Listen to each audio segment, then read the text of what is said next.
something went on here, something went on there. And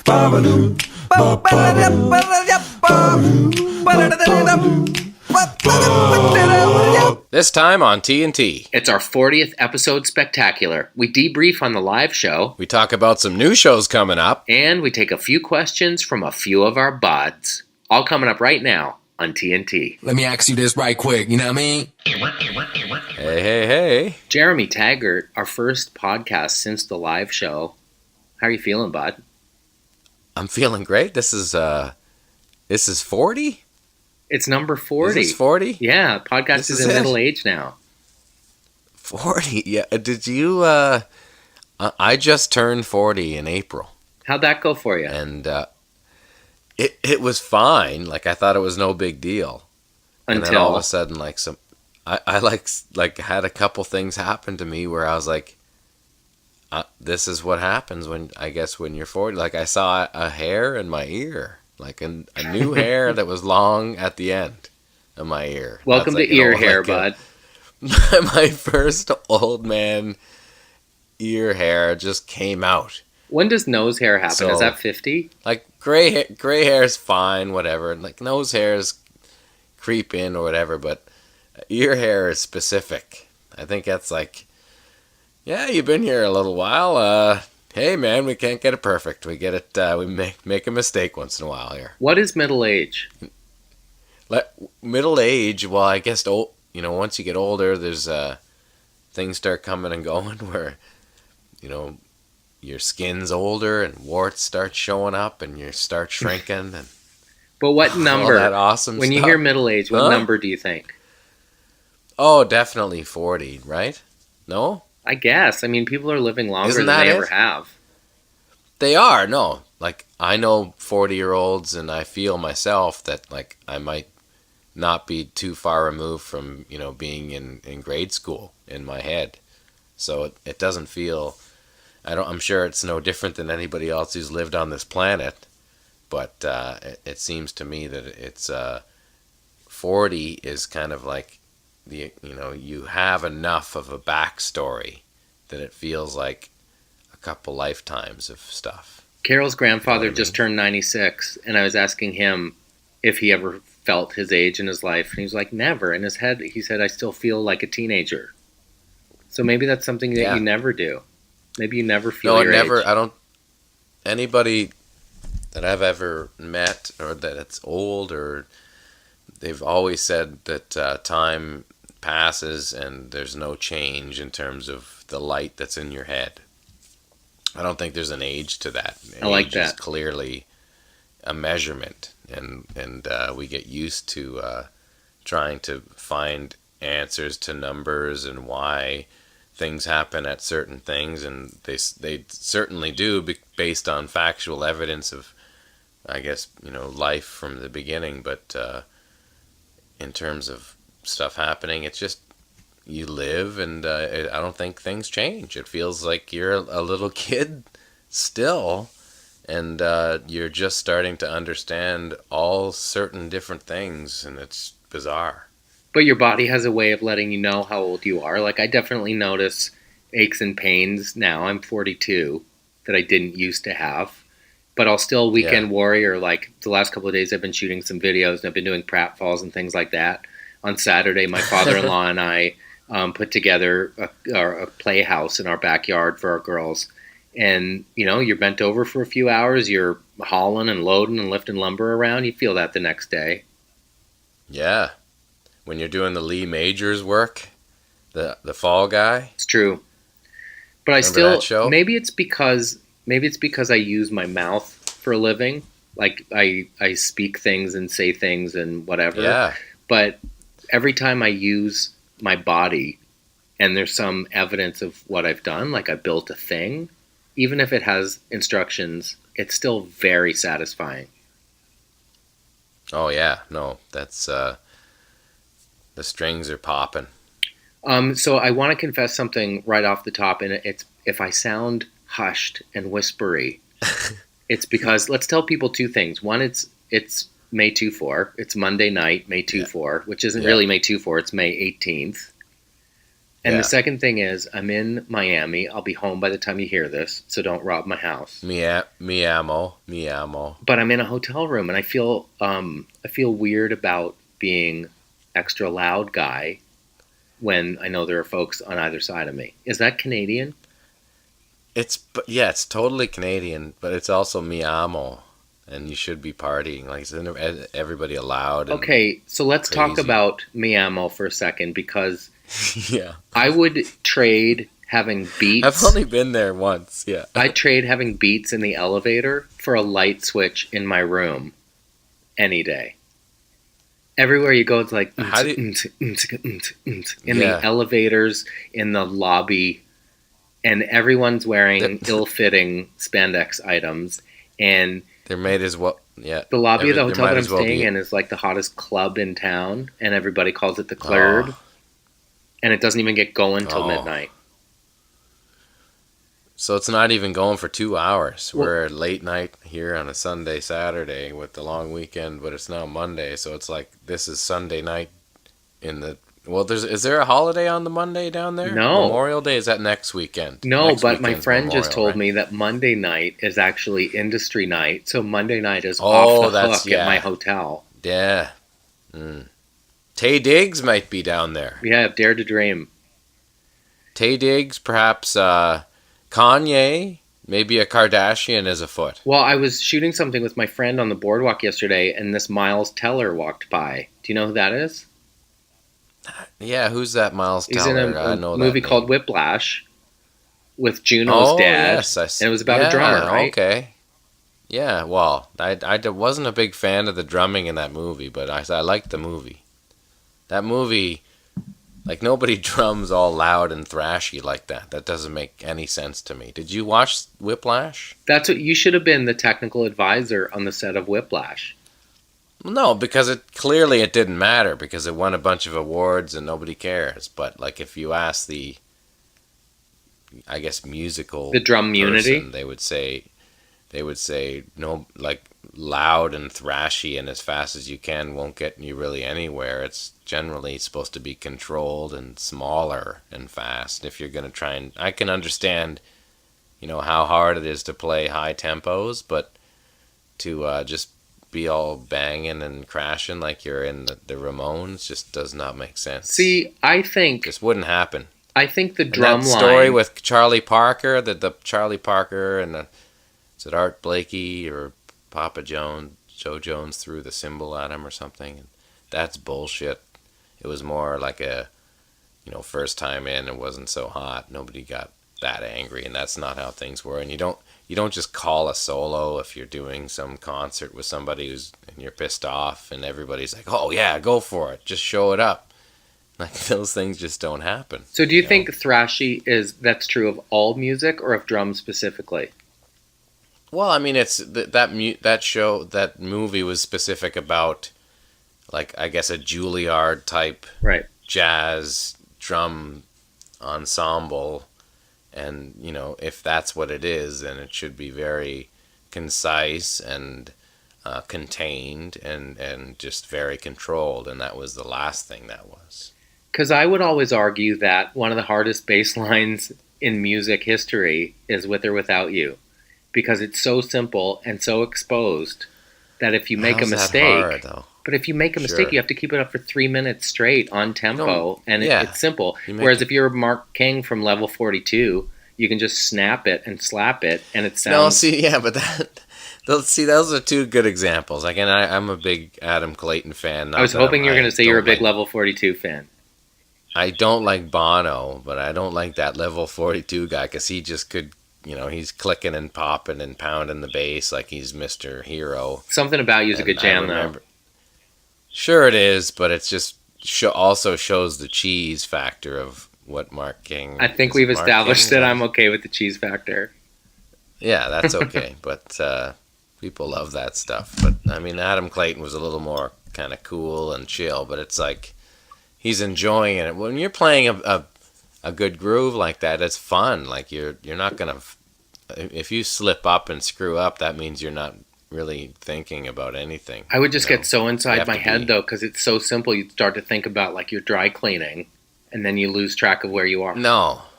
You'd psych Yeah, you yourself do out. if it's the first time. Yeah, if that's like you just were told to do that, or but after a while that you're doing what you do and it's like you're walking. Do you fall down after having a nice walk? I do, yes. You're ready to go for 10 miles.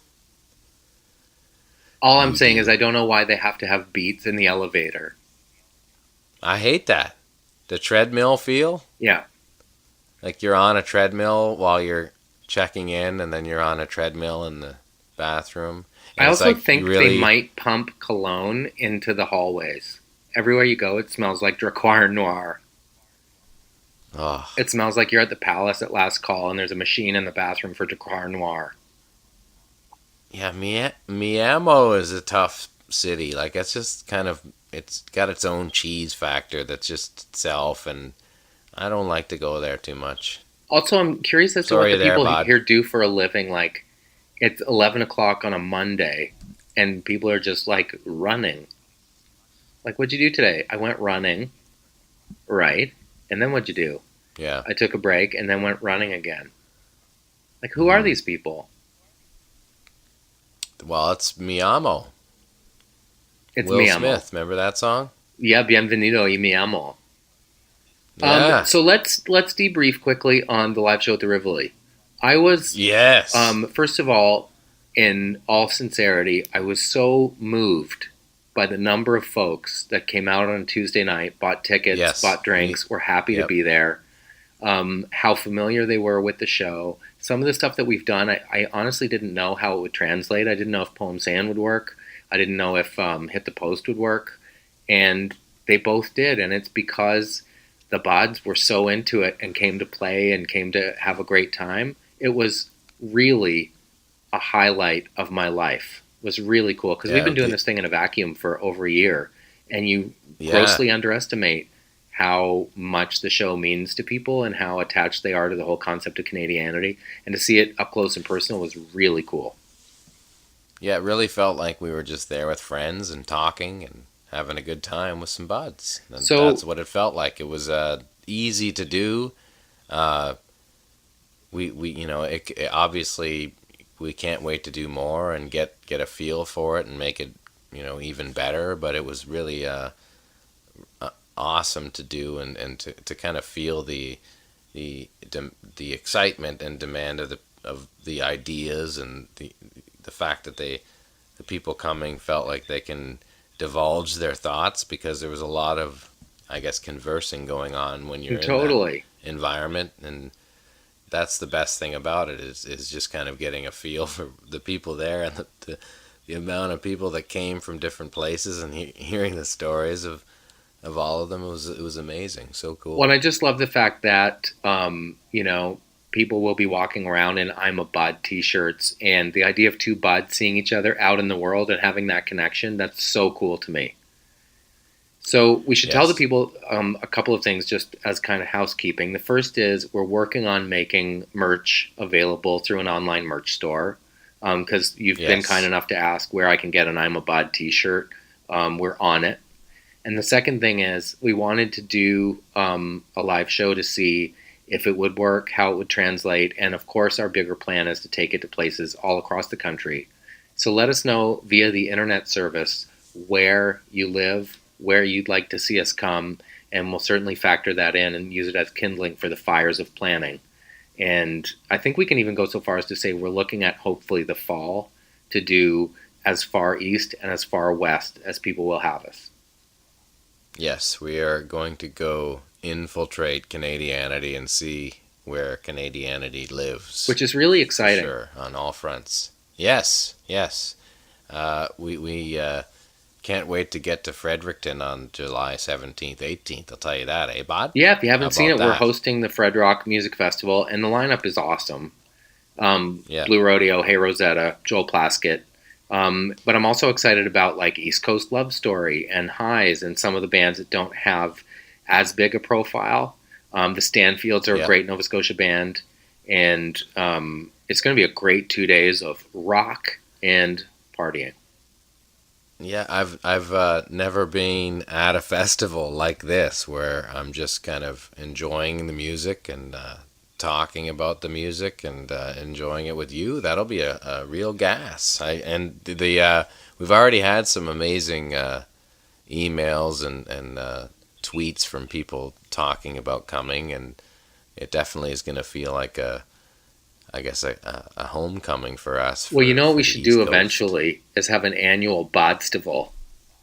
I was thinking like the Great Barbecue, where we just pound some meat, tell a few lies, Bod. Oh yes, we can have a couple of bods over for some bods and drink. I wonder if the people will ask you to sit in and play the rock drums with them. I know a few songs from most of those bands, so you never know. You know, it would be nice to sit in with I don't know if Blue Rodeo would, because old Glenn's just such a monster that it's just I don't even want to bug those guys. They're just so badass, you know. They are. But you know, there's all kinds of fun bands like Hey Rosetta would be a gas. Some East Coast bods. I remember having lots of nights with those. Phil Maloney, the drummer, great guy. Great guy. There must be like a code among drummers, is there? Like, do the drummers always gravitate towards each other at festivals? Like to compare sticks or whatever? Yeah, I think so. It's a lot like goalies in hockey, where you just kind of you feel more. Well, it's the same. I'm sure everybody gets it, but it's just more. It just feels a little more blue collar for some reason, and that's the closest I can get, because some people take offense to, you know, thinking that the drummer is more the people person, which isn't, you know, necessarily the case. But it's they seem to be a little more blue collar in a sense, because they're just a little more work ethic maybe with drumming than other instruments, where you're just by yourself, and if you're a good drummer, that only comes from practicing. There's no kind of like flash. Right. And sometimes guitar players can get by with a little bit of flash, or a bass player can kind of get it by with that. But with drums, you kind of, if you're at a point where you're in a band and you're trying to be successful, the drums have to have, you know, a maintenance of confidence. Speaking of bands, that from practice. When I used to play golf at the National, I used to play golf once in a while, and then there'd be a guy, and he's like, "Hello, Jeremy." He's a wonderful old Italian guy. He's like, "Hello, Jeremy. How are you doing today?" And I'd say, "How you doing?" And then he'd say, "Are you coming to play? Or are you going to practice?" Practice. And I said, "I'm going to practice today." "Are you going to play or are you going to practice?" Going to practice. I loved him.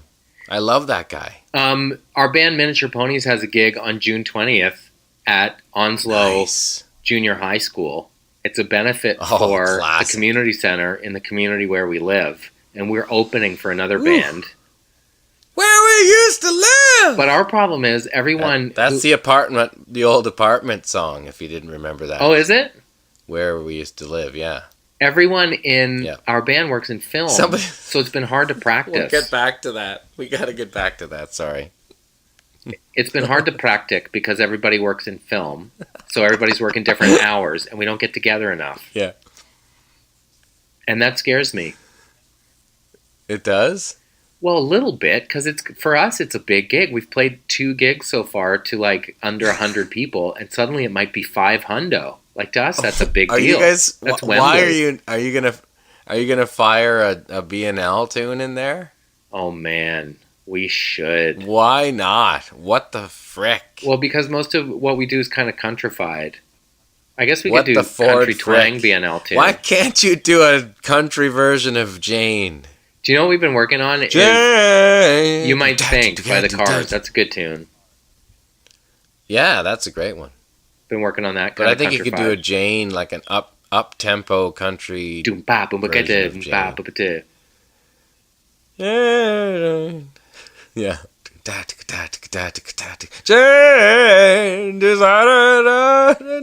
You could do drums just with a mic, couldn't you? Sure. Doom da chicka da zicka da down. Doom da chicka da zicka da down. Doom ba boom ba zicka da ba. Doom ba zicka da doom ba bow. Change. I want to play drums, but vocally. Doom da Yeah. chicka da. Yeah, see, you're missing it. The jigga-da-das, they're kind of square. Dude, what's a It's paradiddle? like Smothers. What? What's a Right, paradiddle? left, right, right. Right, left, right, right, left, right, left, left. Say it again. Right, left, right, right, left, right, left, left. Paradiddle, straight up, boom.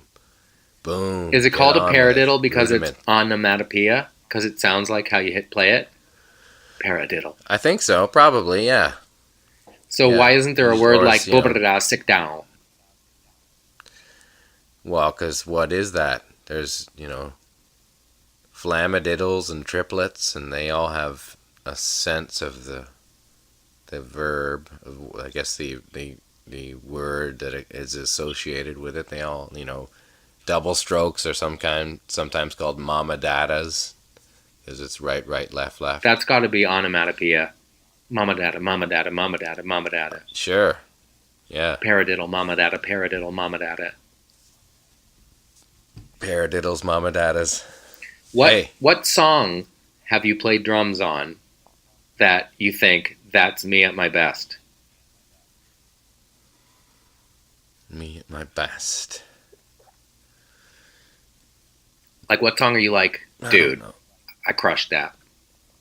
No, there's lots of crushing though. There's plenty, I think that's for other people to say, drummers, people like a one man army, they like the fills in that song. For drummers, but there's other songs I like because, for example, Stealing Babies had Elvin Jones on it. So he's such a great drummer from John Coltrane's band that sits with me in a different way, in a far more meaningful way than Chops, Talk about B.B. King. Yeah, terrible passing, very sad. That guy, I guess, was kind of one of the final connectors to the Delta scene, the original Mississippi blues. B.B. King was he came from all of those people from, I guess, Robert Johnson to, Lead Belly. Like he grew up on that, and that generation wasn't so entwined in him, and he was kind of the kid of the blues and became this figure, and he kind of came out of existence a little bit in the 60s, and it wasn't until the British guitar players kind of started talking about him, including Eric Clapton and I guess Buddy Holly, even also from America, talked about him, but the Beatles and even John Lennon and just so many different people kind of brought him back to life, that he had this renaissance, and he just kind of maintained that for the rest of his career, this non-stop touring and performing of wonderful guitar playing and singing, and just an ambassador for that style of music, and it's very sad to see types like that go. It is, and I'm not suggesting for a moment it's not sad, but it was interesting to me that it was so widely framed as being tragic or terrible or, a really sad pop culture moment, as opposed to celebrating what an incredible life and impact he had. I guess I was curious why people were so quick to say how sad it was. He was an aged man, lived a great life. 89. Well, I think it's because he's kind of the last one. There's not really many left, and people left from that era. And once they're gone, there's no. They start to die. That's just the way it is. Even though Beethoven still exists, people don't sit around and talk about it.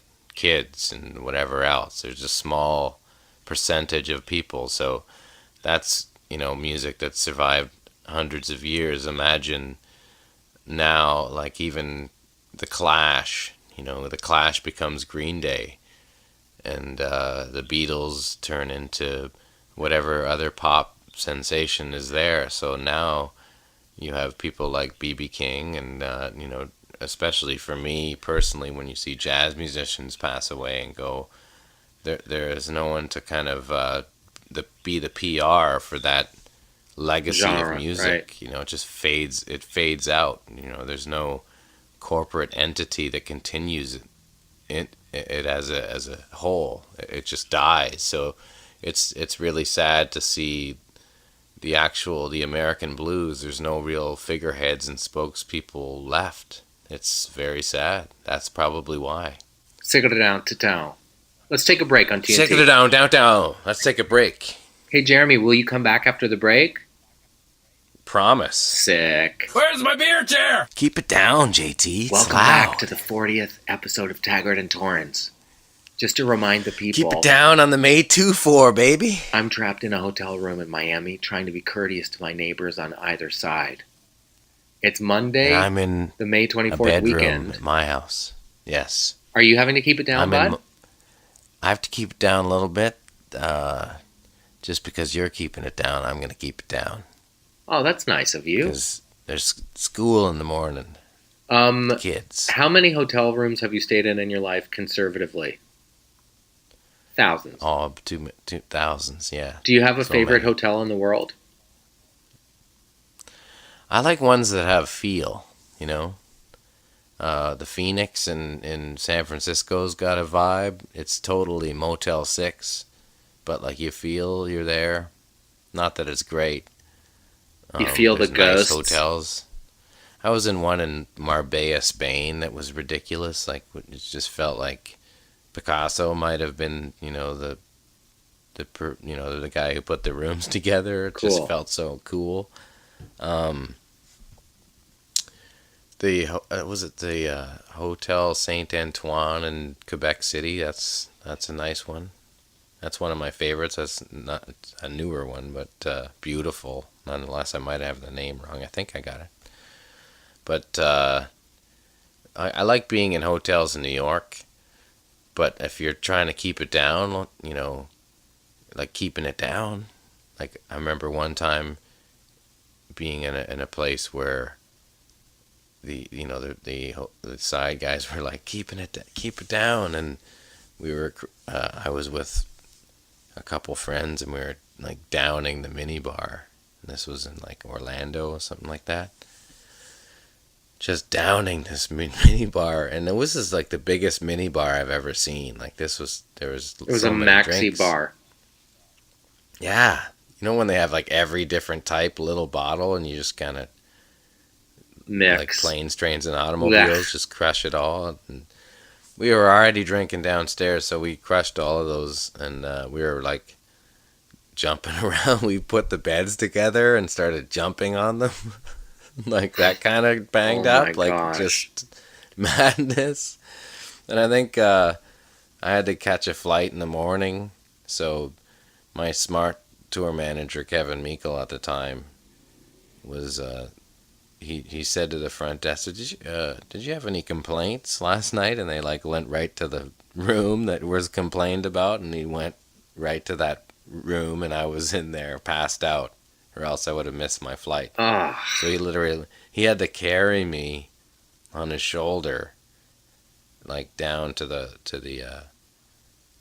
lobby, and then I was just, I just probably passed out at 5:30, and he came in at 6. Kind of oh thing, my you know what I mean? gosh. Like eyes burning from the sun. Yeah, on the, like, waiting at the airport, everybody telling me to keep it together, like, shut up, don't say anything, because if I keep my mouth open, I'm not going to get on the plane. And I just, like, I remember, like, having a conversation with a baby, saying, like, trying to like, talk with the baby, don't worry, buddy, you and we got this. Oh my gosh.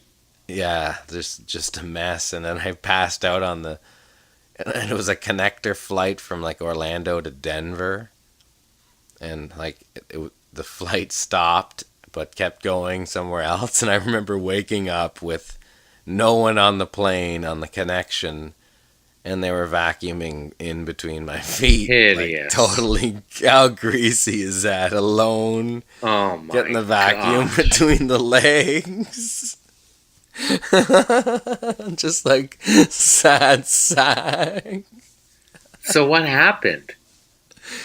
Nothing. That was the connectors. Like, I didn't get off the flight. Everybody else did, but I was just sitting there while they were vacuuming the plane. The conversations that must have gone on, like, I don't know, should we wake them? No, just leave them for another few minutes. Totally. Because I was all yapping on the way for the first hour or so on the flight. A friend of mine insane. had stomach troubles on a flight that boarded at Chicago O'Hare, and she had to go to the restroom, and they were like, "Ma'am, can you please stay in your seat?" And she was like, "I'll be honest with you, no, I can't. I have to go to the bathroom." And the flight attendant was knocking on the door every 2 minutes because it was rush hour at Pearson, and she was like, I'm really sorry, I can't go back to my seat. I just need another few minutes." And by the time she was finally able to rally and get back to her seat, they were like number 140 for takeoff. No Imagine way. feeling like daggers in the back of your head from everyone on the plane because you had stomach troubles. But it happens. What are you supposed to do? Yeah. That's rough. Have you ever That's been rough sick on a stuff. plane, bud? Yeah, I remember I've had migraines on airplanes. I've had the shits on airplanes. I think I had a yank on an airplane once. No. Once or twice. Oh yeah. Hell yeah. Come on. Do you mean someone Yeah, from the like I United feel States? like in my seat, bud. No, you Just have like, not. Let's get this. And you know those, like, when you go into Europe, like a 8-hour job, night times. No. Sure. Oh Just my gosh. once, just to say, check her off the list. Yeah, that's Fire on your one bucket off list. on a plane. It's not the first one to do it. It's like the half-mile club. Do you think that's a thing?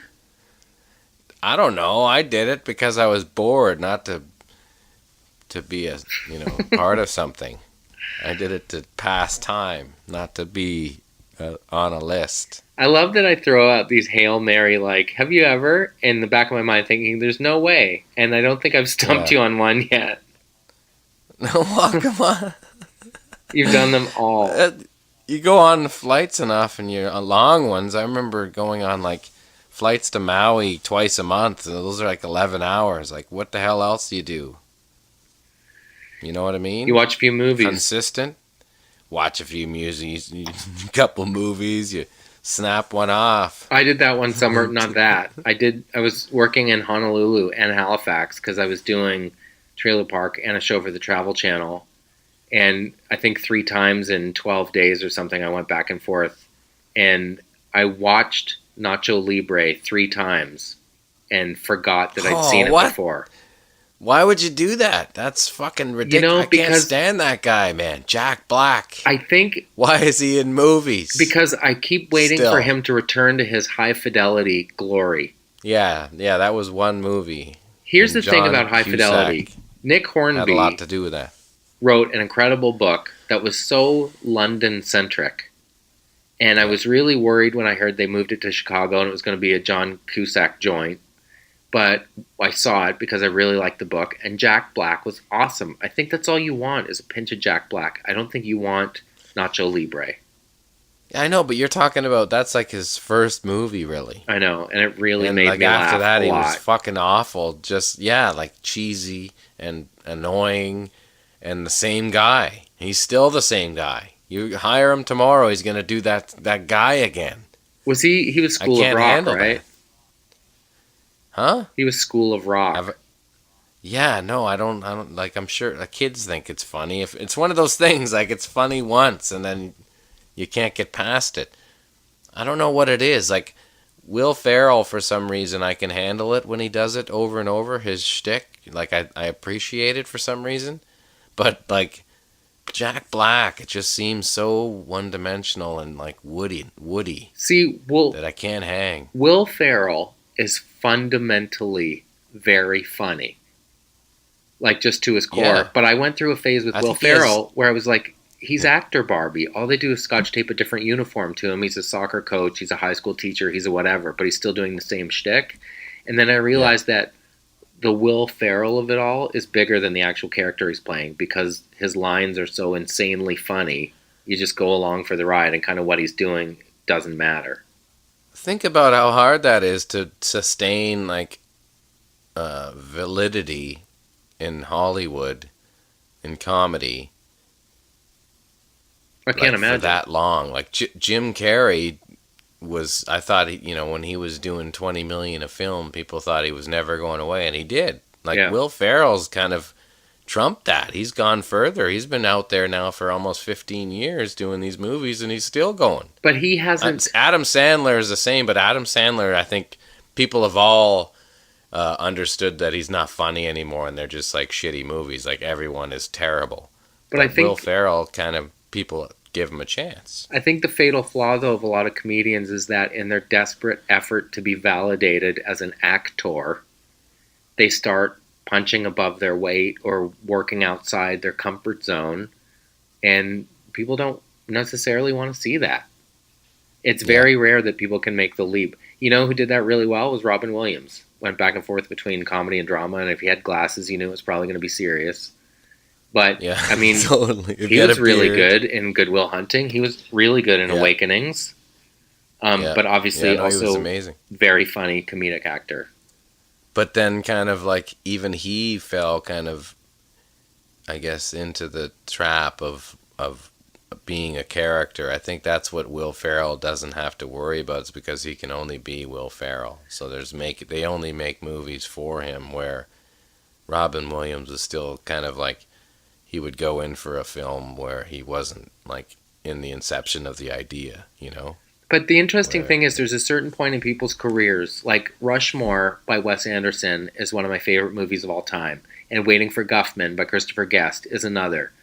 They both had such distinctive, recognizable styles that after a few movies they start getting accused of, well, now he's just doing Wes Anderson. It's like in the same way Christopher Walken gets accused of, well, now you're just doing Christopher Walken.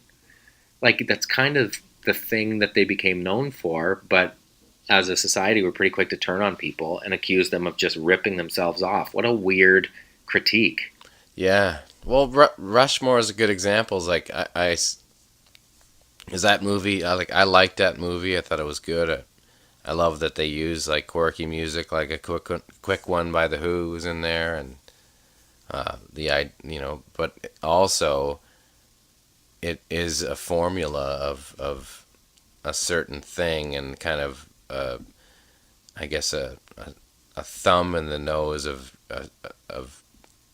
not just comedy, but even just a drama, because it kind of goes in between. There's always something crazy going on, but it's also kind of funny, and that kind of gets old after a while, and that's probably why Wes Anderson kind of jumped the shark a couple films later, because it was that same concept, like where you're doing that kind of funny, but also tongue-in-cheek, and, maybe a little dramatic, and there's some crazy stuff happening, but it gets old after a while. But I know it's got to also be the business side of things, because like I've said on the show before, the kids in the hall were at the Rivoli honing their craft for 6 or 7 years. Suddenly they have enough for a TV show, and they do the first season, and then they get renewed, and it's like, well, now what? Wes Anderson comes out with Rushmore, and it's so unique and distinctive, and people freak, so they're rushing him to come out with another movie, and the well's kind of dry. That's the rub. Yeah, no, that is it. Yeah, I mean, you should make art when you have it. You shouldn't be forced to make it. That's just the way it is.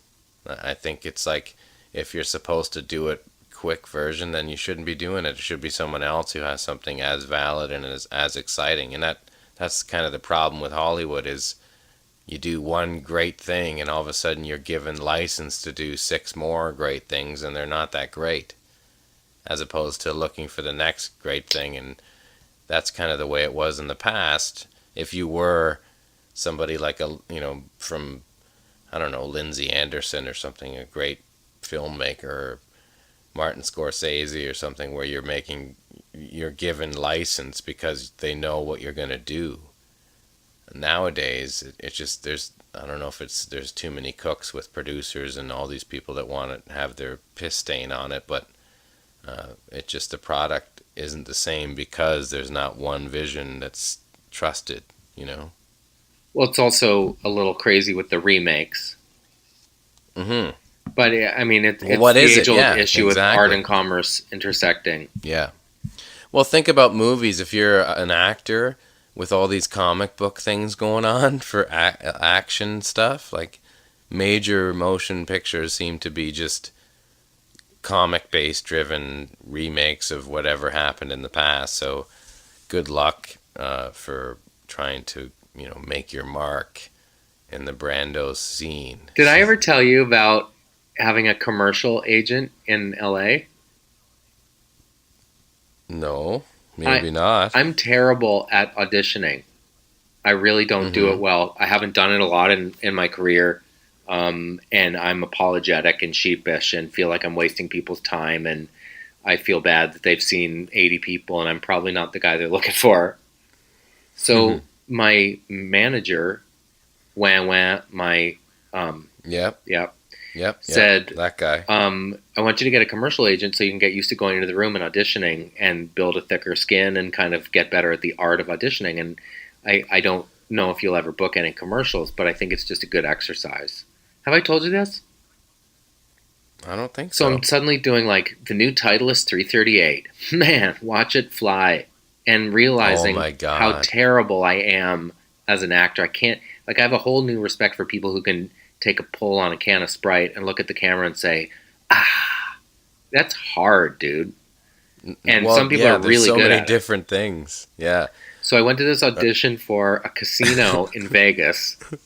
And it's this guy who's like Larry from Three's Company, who's the casting director. And it's in a warehouse in Rancho Cucamonga. And there are like a bunch of desperate people there. And I get called into the room. And it's like a flat room with bad carpet and overhead lighting. And the guy's like, all right, Jonathan, here's what we're going to get you to do. You're at the craps table, and you're on a roll, okay? I mean, you are killing it here. And your friends are on one side of the table, and your new admirers are on the other. So I'm going to roll the camera. You're going to throw the dice down the table, and you win again, and you can't believe it. And I really want to hear and see that in your face when you do it, okay? So he hits go on the camera. And he said, I'm going to turn on some music to get you in the zone so you can kind of feel like you're in Vegas. So he turns on this like terrible music. And I fire the imaginary dice down the imaginary craps table, and the noise that comes out of my mouth is like, way-oh, like not convincing at all. So he stops the music and says, okay, it was a good warm-up. We'll try it again, Jonathan. What I'm going to get you to do, though, is I really want to hear it in your voice and see it on your face that you're killing it. Like you're really happy about this. I throw the imaginary dice down the table, and I say with a big grin on my face, I'm dying inside. And he turns the music down and goes, what? I said, nothing. And I left. And I've always thought how awesome it would be for people to be watching the tape. Were you that like horrified and that you had to just?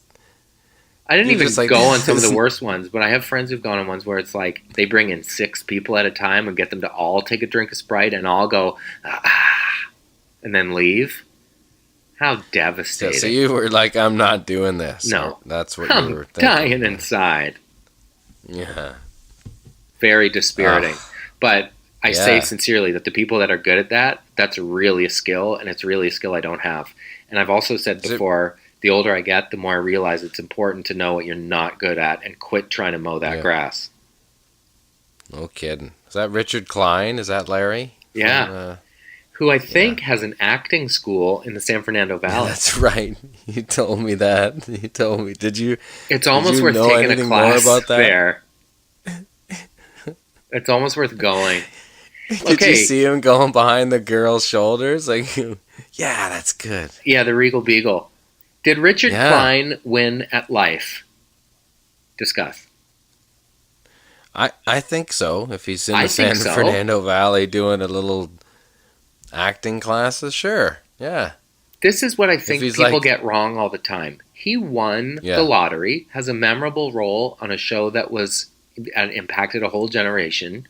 Just disappear. Just be thankful and check out.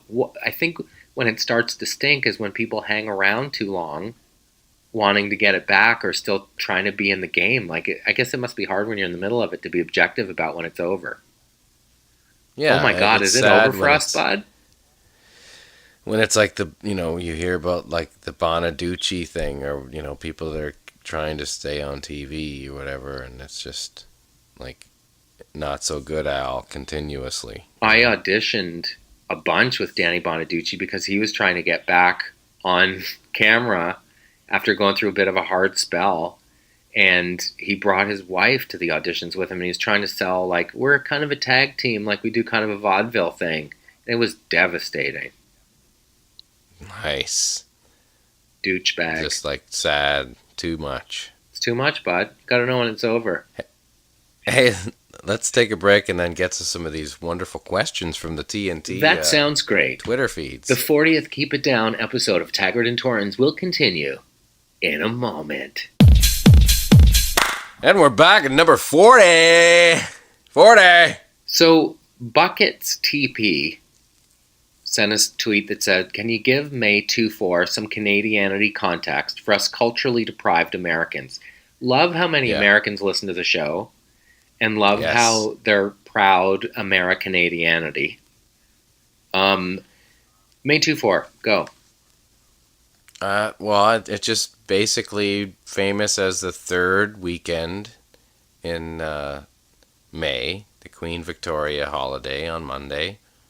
And it just became synonymous as the May 24. I don't know why the leap is the leap, but basically that's just it. It's the third weekend, and for some reason it ends up being never towards the end of the month. But it must be Price is Right styles, like closest to without going over. Yeah. Because why isn't Monday the 25th the holiday? I don't know. Because that's the fourth weekend. So it's Queen Victoria's birthday, but more so, I think, especially in Canada, what it symbolizes is we made it through another harsh winter, summer's around the corner, and it's traditionally, because it's a long weekend, maybe when people open up the camps or the shacks or the cottages, vacuum up the flies, see what the mice have been up to. It's kind of like, it's the first, like, okay, like, it's not scary out anymore. It's time to maybe, shake a leg and bake it and take it. From Daniel. Just get right into things. Slip right down and just shake it. Let's put the doc in. Yeah. From Daniel, what Canadian movie would you have loved to start in? Taggart and Torrens movie excluded. You know what would be great is if we redid Going Down the Road, you and I. You're, the blonde and brunette. Perfect. That'd be wicked. Like, right? Why hasn't that story been told again? I don't know. Actually, but I feel like it. Just it trying to make it in the from the East Coast. That's it. That's all that movie is. It's like a sequel going up the road. Do they come? Is it PEI they coming from?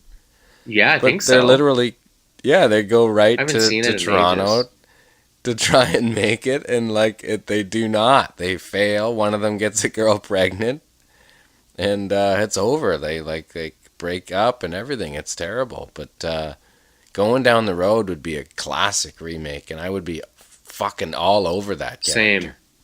There's a Toronto just go PEI. there and Did you know that?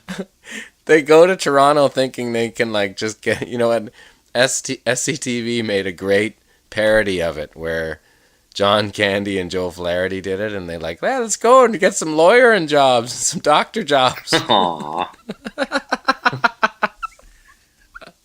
Where's Toby? He's out in Toronto doctoring. Let's get on the cars, get some lawyering, some doctoring jobs. Aww. It just show up, and it's you wait, and I might be a doctor. Aww. It's kind of endearing. Oh yeah, man. I worked on Joe Flaherty was on Call Me Fitz a couple of years ago, and what a gentleman, and really what a solid comedian. And just what you would hope, gracious and happy to share the spotlight, and nice. So awesome. Isn't that amazing that the really funny ones are generally pretty cool? Totally. In my experience, the ones who've been around a long time, generally speaking, are the ones that are awesome. It's the ones who have had a meteoric rise that tend to be getting above their raisin, bud. Like, and you can't even say, because they're usually gone so fast that it's too obvious to even joke about. Yeah. Right? Unfortunately, that's true. Like, I'm trying to remember, what was the show about the lawyers on CTV? Everybody. Street Legal? No, that was CBC with C. David Johnson and Cynthia Dale and Eric Peterson and Albert Schultz. Isn't that what you said, though, or CTV? You said? No, there was a show on CTV about, like, young, sexy lawyers. And those people... I have no idea. Those people were buying their own hype, that's for sure. You get on a couple billboards, next thing you know, you're getting too big for your britches. Oh, goodness. What Canadian movie we did... I've made no secret about the fact that I'd love to play Gordon Lightfoot at some point. Yeah. Big Lightfoot. I don't know how that would ever work, ever, in a million years. Well, I'd have to start with bloated Lightfoot, and then... I know, but it's like... Is that what you meant? I just can't... I can't see your eyes. Even if you had contacts, just doing Gordon Lightfoot. Yeah, but Jeremy, in my mind. if you could read my mind... As much as you'd like to do this... This is just, I know, it's just so fucking classic. Let me tell you something about rice cakes. Just the Gordon Lightfoot story, starring Taggart Torrens. Finally, all I wanted out of everything. Yeah. That's the end game. That is so fucking classic. I can maybe bankroll it myself. You can play Ronnie the Hawk Hawkins, bud. Oh, for sure. Oh, yes. You should play Neil Young showing up to Yorkville in a hearse. Oh, I could do, yes, that would be amazing. You guys want to jam? You should Tyler from BNL. You play everyone else in the movie. I got hash. I would watch that. Oh, yeah. I'm here, ready. Yorkville is a story that should be told. Yeah, yeah, I pitched that before. My dad used to rock that. Yeah? Well, Joni Anderson, before she was Mitchell, Gord, Bruce Coburn, Dan Hill, the band, Neil Young. Well, the band Ian were never really part of Yorkville. I guess not, but Robbie was there for a while, wasn't he? The Yorkville wasn't really popping until the 60s, so like a lot of those bands that were going were kind of... I think even Neil Young had kind of happened by like he was there, but like it wasn't like in the mid '60s. There's Neil Young kind of thing, you know what I mean? He was already gone, so it was kind of, I think, more of the folk community. But this is my stunt casting. You say to that Alanis was like the first place Morissette, in the first place in Toronto that was kind of ruined by the corporate, side of Toronto, where just kids can't have fun anymore. This is the thing. As a natural dramatic arc, it started with the hippies, then in came the bikers dealing the drugs, then in came the cops and the town councilors to push them out, and it became the shishi shopping district that it is today. So as a movie or a miniseries, it actually makes a lot of sense. But here's my stunt casting idea. If you go to Alanis Morissette and say, do you want to play Sylvia Tyson? And you go to Sarah McLachlan and say, do you want to play Joni Mitchell? For sure they'd be into it. Yeah, but I wouldn't watch that. Why? To be honest, even with I'd rather just see it, the history be told in a Ken Burns fashion with the facts and the people and the pictures, as opposed to reenacted with people that are artists today that aren't those same people. You know what I mean? Stuart Henderson, if you're at all a student of Yorkville, he wrote a book that's the comprehensive, almost academic breakdown of what happened and when and who was there and why. But all those folk houses like the Riverboat and the Purple Onion, that is a distinctly Canadian story that has never been told, and it has worldwide appeal. I don't know why no one's made that movie. I agree. But I think it might be just more entertained to me as a documentary style. This is what I was going to tell you about rice cakes. because we were talking about me What? playing Lightfoot. Oh, there we go again. I've been on I love it. low-level gut watch for 4 months now. I like to snack, as I've mentioned. We like to watch Yeah. TV in the evenings. It's been one of the most brutal winters on record. So It has. every night, I've been swapping out chips and pounding rice cakes. So I'll pound a sleeve, or if we're watching like something long, I might pound 2 sleeves, like a whole bag of rice cakes, thinking I'm doing it right Yeah, up. but what kind of are the flavored ones, or are Yes. you talking about straight? The caramel corn see, ones. The flavored ones are like fake. That you might as well have some chips. Well, I might as well have a McFlurry, like a Rolo McFlurry. Yeah. Carol finally read the Yeah. side of the thing. She's like, there are 70 calories in each of these rice cakes, and I've been pounding 10 a night for 4 months now. Thinking that you're like on the good train, you're on the bad train. Yeah. Like McDonald's salad. Fake. Oh yeah, that sucks when you're having fake eats that you think you're winning and you're losing. I know. You should really just have a cup of whatever you want instead of the sleeves of rice cake garbage. Like I might as well be eating dust bunnies. Yeah. I've been eating doorstops made of sawdust. And you know what I do is I have like 1 bag a week of that Chicago mix. So how do you parse it out? I'll just like I'll kind of get the week prepared and see how I'm doing, and then like at one point I'll be like, I'll get the bag and I'll just fucking crush it, and it's gone in like 20 minutes. It's over. And then I could wait another week. See, Carol's an incredible baker, and I make food deals. Next day, I'll take it easy. Next couple days, I'll take it easy. But, man, you gotta, once that bag's open, it's gone. I make food deals with myself, so if Carol makes chocolate chip cookies, I have one, and then I think, well, I'm probably going to have one tomorrow, so it's probably better for me if I have a second one today, so I can start to burn off those calories sooner. Like, total lie. That sucks. That sucks. Anyway, I don't know anyone who gets to the end of life and thinks, I wish I did more crunches, dude. No. Hey, any more questions from the TNT Twitter there? Yeah, all kinds. Something about Babcock. Pokey Bandit Where's says, he ending after up? Babcock, who will we endlessly talk about that ends up with the same team anyway?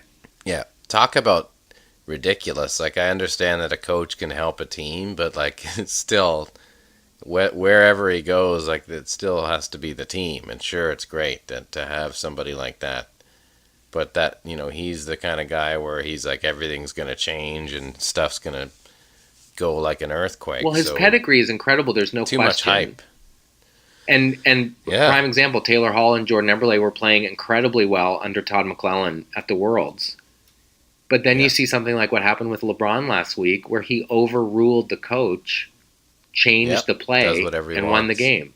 Which is, I'm sure, has coaches everywhere going, thanks, LeBron. Mm-hmm. But it does make you wonder, like, what is that role at that level?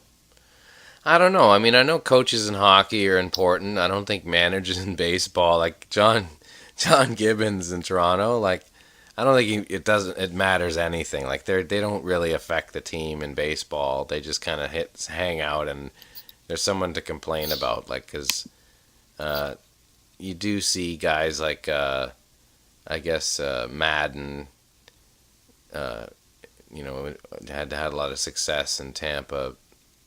But with most the case, like, you do see Charlie Manuel and those kind of guys coming in the playoffs. But for baseball, like, it's the team and it's the players. And I think hockey has a lot to do with the team and the players too. So it has so much to do with also that tweet is like, it's just people love to talk, and Babcock, because there's a possibility that he might go somewhere. That's all they want to talk about, It's nuts.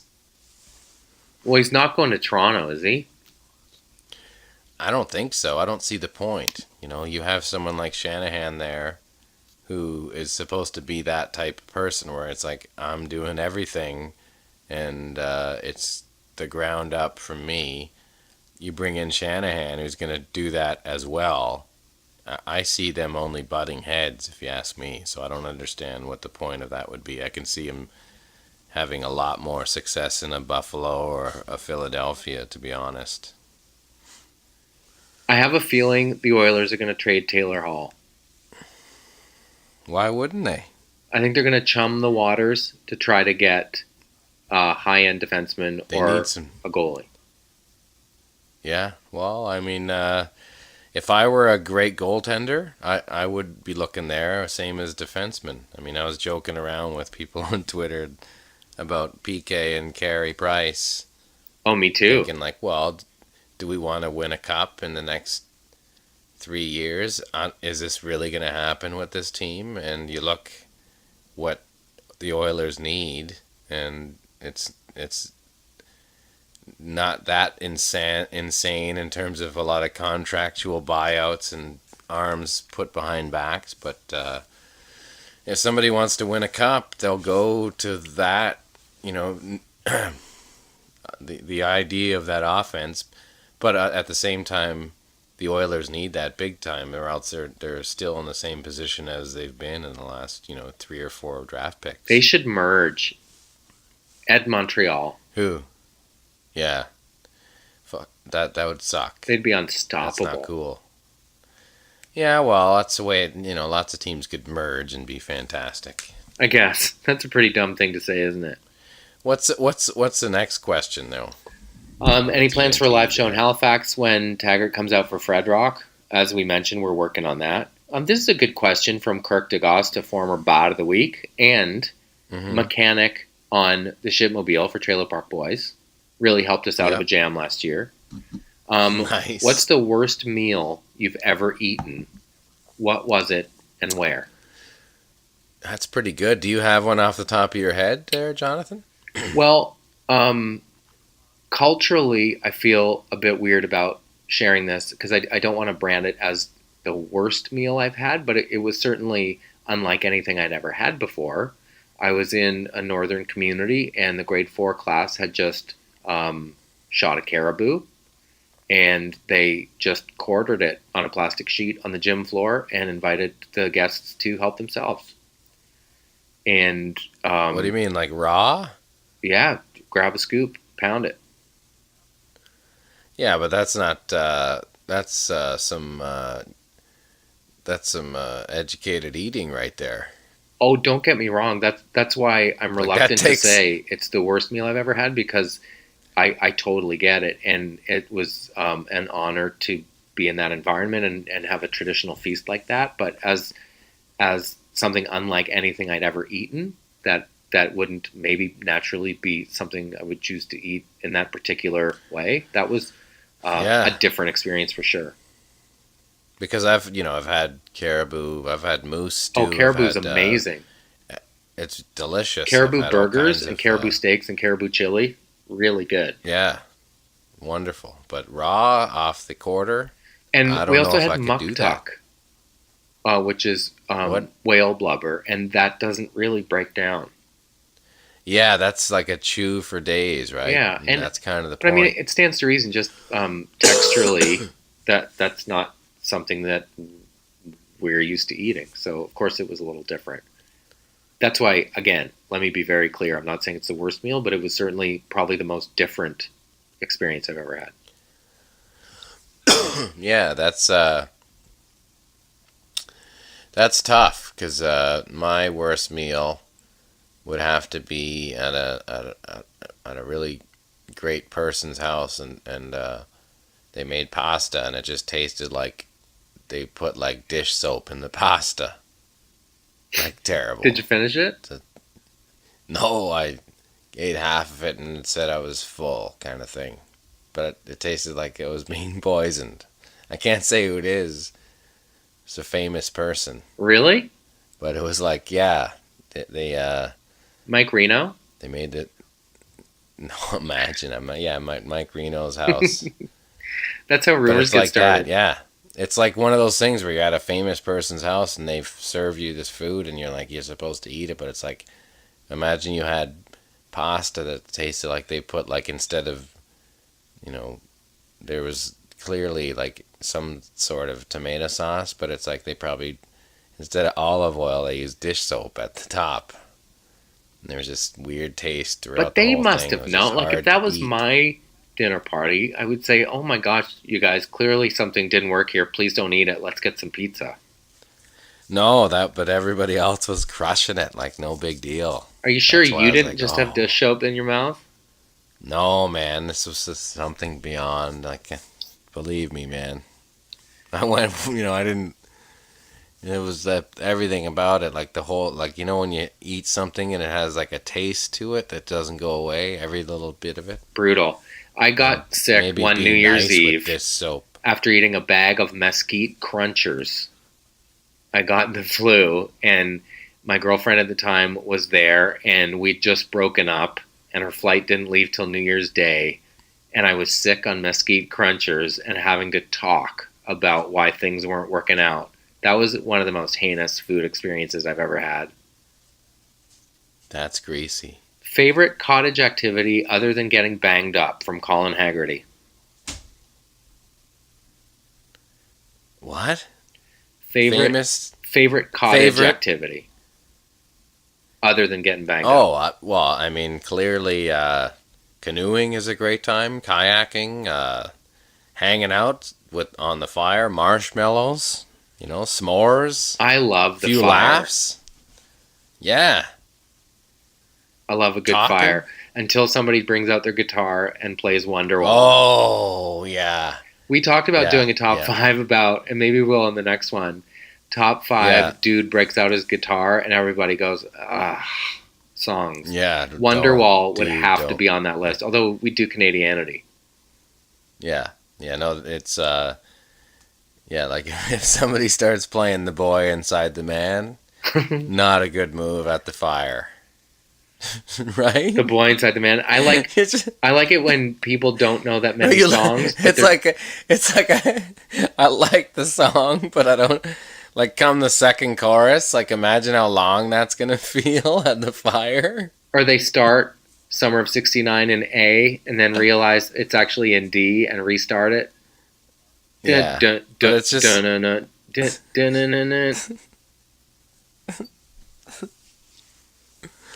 oh man, that's good stuff. Do you ever play the drums around the fire? This is the no, but I've played drums out in the field. I've played them outside, but when I first started, it was too loud in the house, so I had to take them across the street. Really?